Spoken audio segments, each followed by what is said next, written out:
Welcome to Cartoonist Kayfabe. My name is Jim Rugg. I'm Ed Pisk. We're riding shotgun. And today we're going to take another dive through heavy metal, Ed. We're going to look at Jim Steranko's Outland adaptation that ran in 1981, 1982 through, about 6 issues or so.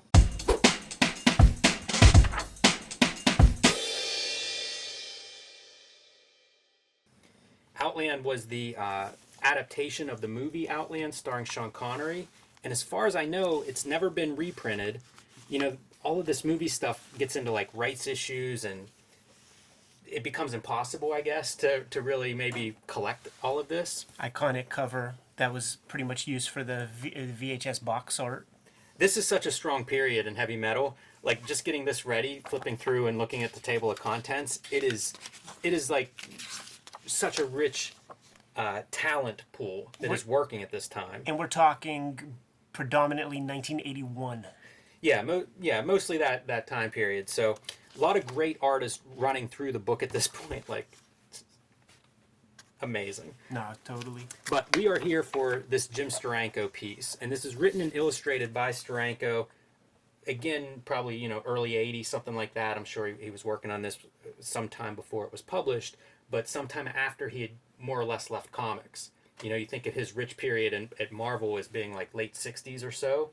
This is about 10 years later. Very successful commercial artist, designer, was doing a lot of work for movies, paperback covers, illustration capacity. Yeah. And so, like, I'm sure he was connected to this movie in some way or connected to somebody involved in the movie. This is kind of amazing. It's mostly done in 2-page spreads. So, if you want this was one of the first heavy metal things that I ever tracked down because, again, you just can't. There's no other way to find it as far as I know. Yeah, Jim Steranko's work, it's a rare morsel, man. And because of the rights issues that this is attached to a movie, now you have to, get some movie execs to sign off on doing an adaptation comic. So it's just, probably more headache than an 82-year-old dude is willing to do.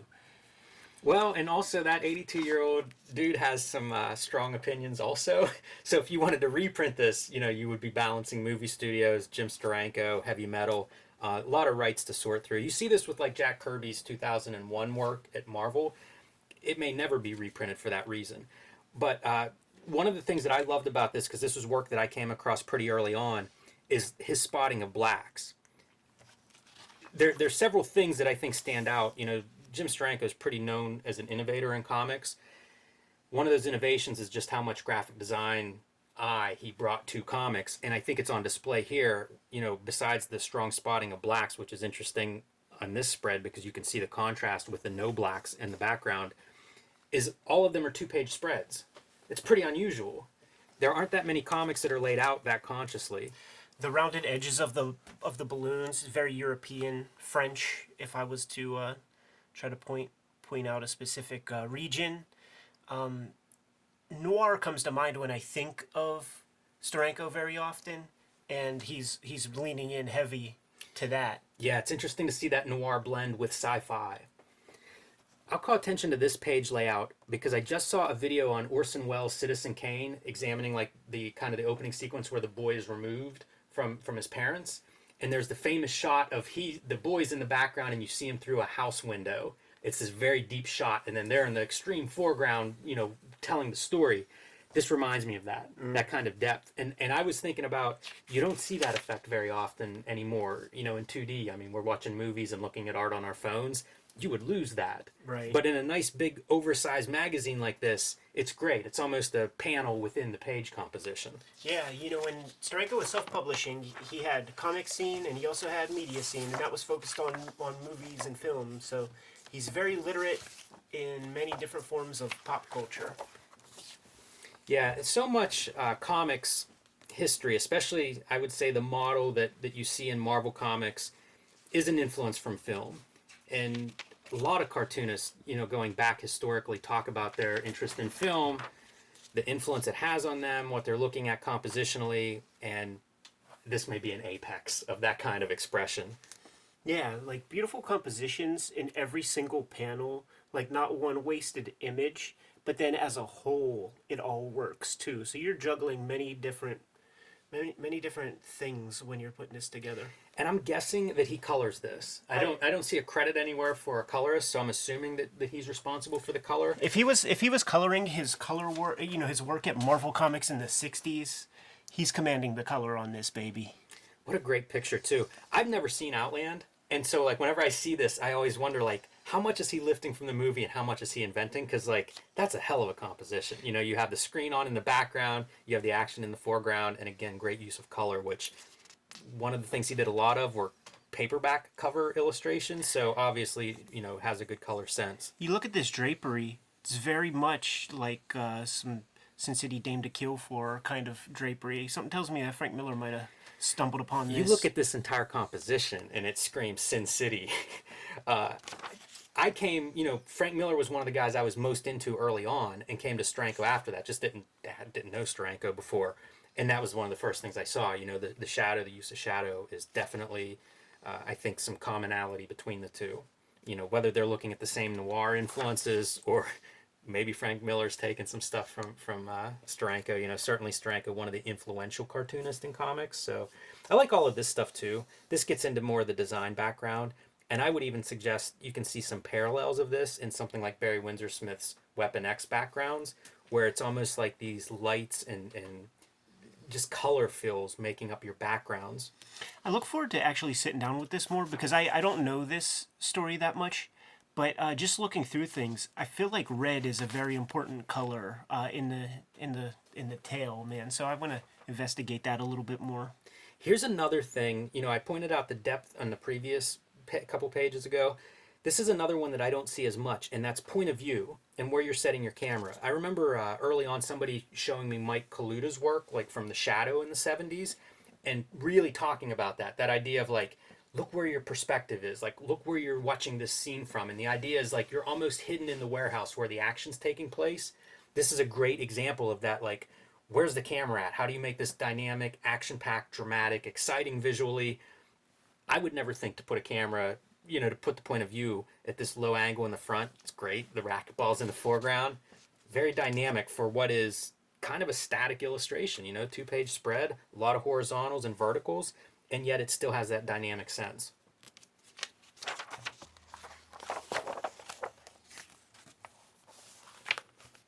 Great negative space. So simple, silhouette figures. Yeah, like a opening sequence to a James Bond film or something. Yeah, good call. Totally. He's posing people for this stuff, right? Like you don't draw something like that not looking at a photo. I assume, he's obviously a traditional illustrator, and that would be a very common illustration practice. But again, I don't know what he's pulling from the movie either. Like if he has access to film stills that have sort of this kind of setup. I mean, this is gorgeous. Yeah. This is one of those perspective shots that I would always look at and just marvel over. It calls to mind like Wally Wood, some of his EC science fiction stuff where you'd see the inside of the spaceship and it looked inhuman. The shadows and the drawing and the details and kind of the mechanical shape that he was capturing. You see it here. Yeah, and with great style too, because it actually flows this way. You could see how the tube is going. It turns. You don't often see that in like the Wally Wood, and what these guys would reference would be interiors of submarines. Interesting. That's really interesting. I would also call attention to like these circular shapes, which start in what looks like a caption box, but is really this panel, the beginning of this sequence, and carries through, and you see it again in the visuals. Also the blue color, because we see so much color now that this would be gray. If somebody did this today, this would all just be gray. Right. And I hate that. Yeah. I hate it bad. Like, it's so much better as these purples and blues. You get a nice green there to kind of offset it, make it a little hotter. I just love the use of color in this spread. And the drawback of tracking this down is that you get, 12 pages of a chapter or something. Yeah, our good pal Tom, though, man, he cannibalized some old heavy metals and ripped out the Outland pieces, man, and bound them himself. You know what's funny, Ed? I think about that whenever when I bound that Fireball story. I always think about what would I bind, and it's like, this is a contender, because I would love to have a collection of this. One of the rare single-page pieces from this story. And again, the negative space. from the figure going into the shapes of like this structure. Yeah. And I would just marvel at all of this stuff. Like the perspective was just, well, I still can't do that. So it was mind bending whenever I was 14, and it's equally mind bending now. Again, with the dynamic part, though, like that's a really dynamic composition. You actually see some of the diagonals from the perspectives to the figures and the way they're crouched, but it's still pretty impressive for something that detailed. Agreed, 100%. Beautiful, beautiful work. It reminds me in some ways of something like 2001. Kubrick, the film, not the comic, in just the way the space is handled and some of the color. Ah, quick Jeff Jones cameo. We could flip through these heavy metals and be very, very happy. That's what I like about the channel and where things are going to go, because when we did the Alika Seki mailbag episode and he sent us a big box of heavy metals, that is macro. But right now, we're in micro mode. There's no doubt in my mind that we keep this channel going for quite a while. We might have to pull these same issues out again for some other reason. I'm glad to hear you say that. That's exactly right, Ed. Like we get these boxes of stuff, and then I go home and start pouring through them. Yeah. And you start to find the stuff that it's like we need to take a closer look at this one. Again, with the perspective, reminds me of the Frank Miller farm sequence with the steps. I'm feeling like a little Munoz here with this guy. Steranko is very literate in comics. I bet Brian Stelfreeze is a fan of this story. Color wise, yeah, his palette is very That's reminiscent. such a great image. And there we see the reverse silhouette. We've seen a couple examples where the silhouette's backed out in white, but here's a traditional silhouette with that great screen image behind. One of the pages that breaks with that 2-page spread layout that we see throughout most of this story. But you see like backgrounds carrying across several panels. And the flat color, it works so well, the flat color. It doesn't feel flat, right? Well, yeah, because it's one color value, but he's using the blue line color method, which means that he has to paint a board, and it's not Pantone color or anything like that. So you're seeing a little fuss. You're seeing a little bit of technique in there, even though he's trying to get it as flat as possible with the wash. So it just feels more human. I mean, what we do now is people will just like hit that paint bucket, fill red, and then go grab a texture of a paper and then, put it a little bit transparently over top of that. But if you do it the OG way, you don't need to go play with the Photoshop. Love this spread. This one, I see Dave Johnson here. Like Steranko is... The reputation he has as being very influential is earned. You can see examples of it in a lot of contemporary cartoonists, and really a lot of cartoonists, even previous generations that followed him or were peers of him. And I think this is one of those pages where you can really see it, and that use of color as a design device to bring that whole spread together. Yeah, and a courageous use of white on the page. You get great negative space. A lot of artists get scared of white. And very bold color, like we go from these red, white, black, and blue. Now we're going to the greens and the cool colors. And Steranko's leaning into some of his early EC influences in that top piece, man, because that is pretty close to as Wally-Wood as you could get. That little fishbowl helmet. Again, I can't help seeing Frank Miller. Now that you said it, Ed, I see it in a lot of these Mazzucchelli, images. On year one, the dumb line kind of thing, and that's kind of like what we've been seeing with all these straight edges. It is just like the dumb line. It's an antiseptic, clinical, engineered space. So it's almost like these characters are walking through blueprints rather than an illustrated, by hand, comic book background. Yeah. It's engineered that way. Purples. A beautiful backdrop of Jupiter, the eye of Jupiter there. And the lettering works. Mm-hmm. The lettering is legible over top of that. This right here takes balls. This is a move that you would be discouraged from doing. Yeah, and the closer I look, might be a little bit tough to read.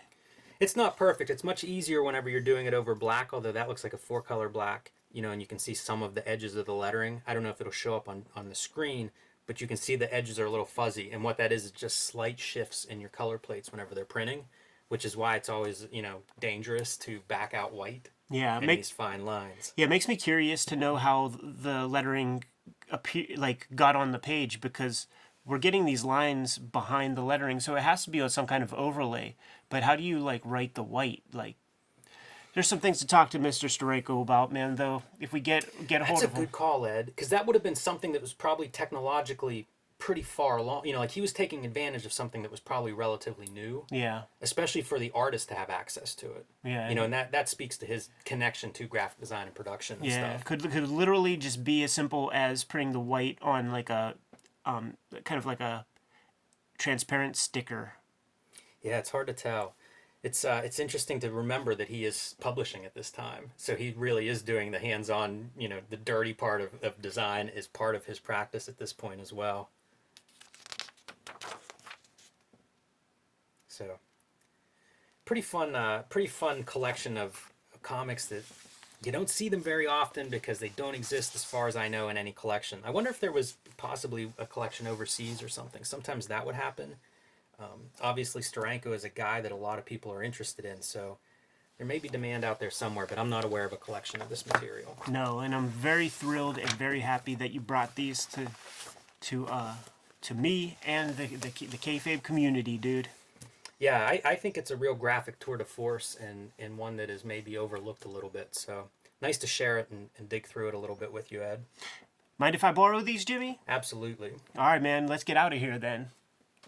You guys know what to do. Like, subscribe, and follow the YouTube channel if you've not done so already. We're on the race to 15,000 followers. Hit the bell icon, and we can let you know whenever we have new videos available. You can pick up a Cartoonist Kayfabe t-shirt and other merch at our spread shop. There's a link below the video to that. All right, man. I need to pour over these things with a microscope. And the rest of you need to read more comics.